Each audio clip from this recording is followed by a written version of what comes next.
Hello friends, સક્ષમ શાળા application download કેવી રીતે કરવી અને તેનો ઉપયોગ કેવી રીતે કરવો અને સક્ષમ શાળામાં જે પેરામીટર્સ આપ્યા છે એ પેરામીટર્સને કેવી રીતે ફિલઅપ કરવા તેના વિશેની માહિતી મેળવીશું.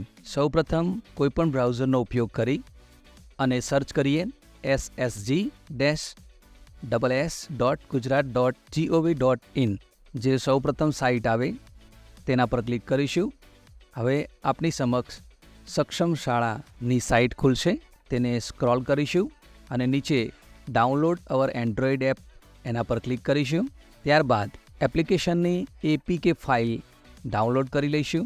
ડાઉનલોડ થયા બાદ તે ફાઇલને ઓપન કરીશું અને એ APK ફાઇલને ઇન્સ્ટોલ કરી લઈશું.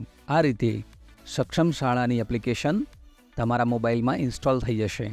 ત્યારબાદ તેને ઓપન કરીશું. સક્ષમ શાળાની એપ્લિકેશન એનો ઇન્ટરફેસ આપની સમક્ષ આવશે, જેમાં સર્વે લોગિન પર ક્લિક કરીશું. ત્યારબાદ લેંગ્વેજ અને ચૂઝ લોગિન ટાઈપ બંને ઓટો સિલેક્ટ છે. ત્યારબાદ આપની શાળાનો UDIS કોડ એન્ટર કરીશું અને એક પાસવર્ડ એન્ટર કરીશું. ત્યારબાદ રજિસ્ટર પર ક્લિક કરીશું.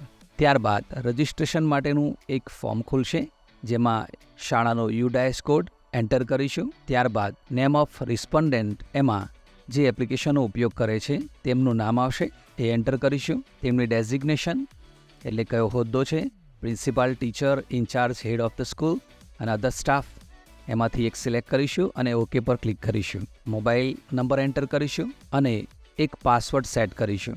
ત્યારબાદ સબમિટ પર ક્લિક કરીશું.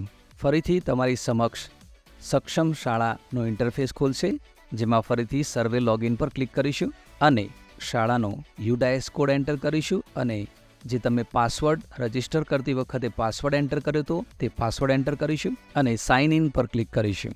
સક્ષમ શાળાની એપ્લિકેશનમાં જે પેરામીટર્સ આપેલા છે તે પેરામીટર્સ આપની સમક્ષ ખુલશે, જેમાં સૌપ્રથમ પ્રાથમિક માહિતી તેમાં ક્લિક કરીશું અને શાળાની તમામ પ્રાથમિક માહિતી એકવાર ચેક કરી લઈશું. જેમાં સુધારો વધારો હોય તો સુધારો વધારો કરી લઈશું અને સેવ પર ક્લિક કરીશું. આ રીતે એક પેરામીટર્સની માહિતી સેવ થઈ જશે. ત્યારબાદ બીજું પેરામીટર લઈશું.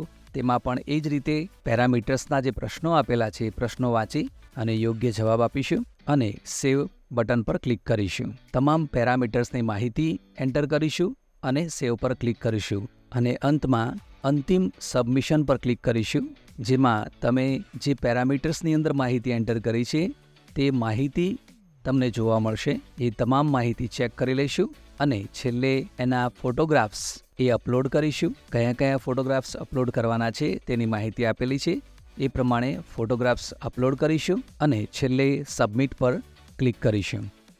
આ રીતે તેના તમામ પેરામીટર્સ કમ્પ્લીટ કરી દેવાના રહેશે. આભાર મિત્રો.